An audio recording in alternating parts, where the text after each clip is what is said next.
The streets were busier than usual, and the car seemed to stop at every corner. We had been driving for at least 40 minutes when we finally reached an area close to the Williamsburg Bridge. The car came to a screeching halt in front of a red 3-story building, and I got out. From the outside in the dark, it seemed rather ordinary, if not even a bit run down.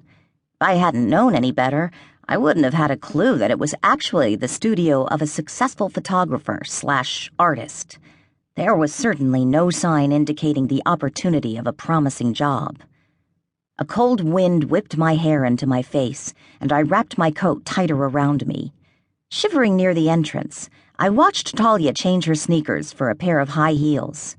She tossed the athletic shoes onto the back seat and retrieved an oversized training bag, which I assumed contained her outfit for the job. "Is he famous?" I asked as she locked up the car. "Who?" "Grayson." "I wouldn't say that, but he is well established and known for his exquisite taste and expensive art collection." She turned to shoot me a strange look, then glanced up at the windows. "Whatever he shows you, keep any remarks to yourself. His art takes a while to get used to, if you ask me, but he takes it very personally when someone doesn't like it." "Is it that bad?" She laughed. "See for yourself. As they say, beauty is in the eye of the beholder.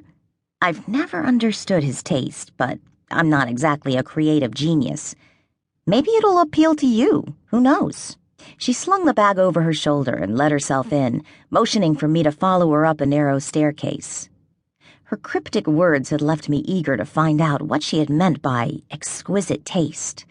Was this Grayson renowned for his taste in selecting just the right model for the job, or did his art cater to the strange and bizarre? The countless questions floating in my mind kept me intrigued and focused, and not just as a distraction that helped me forget my relationship drama. As far as impressions went, Grayson was a big blurry question mark. I knew next to nothing about him, and the sudden realization of the unknown made me nervous. "What happens with the pictures he takes?" I asked.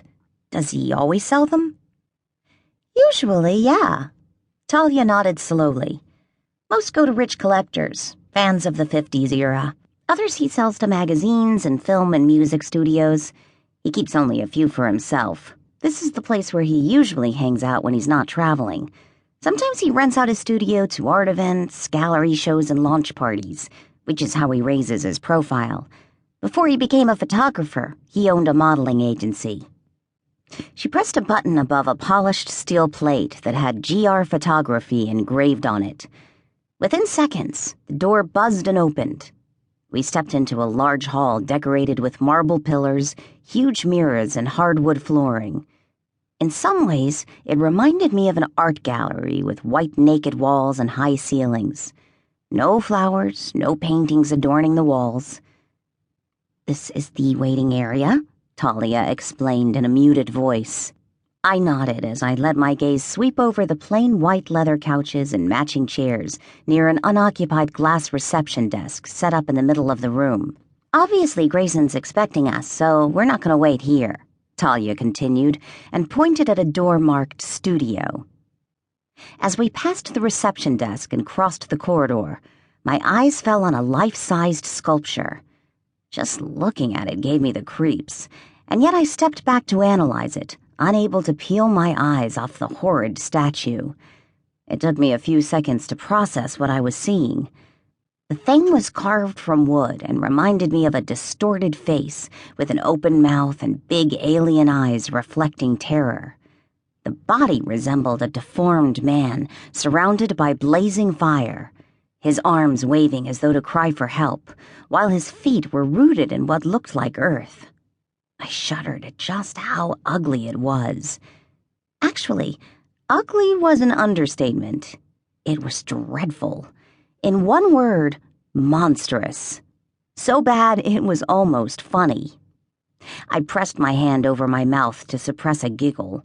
It was so deplorable and grotesque that I was surprised Grayson's visitors weren't too freaked out to return. "What the hell is this?" I whispered.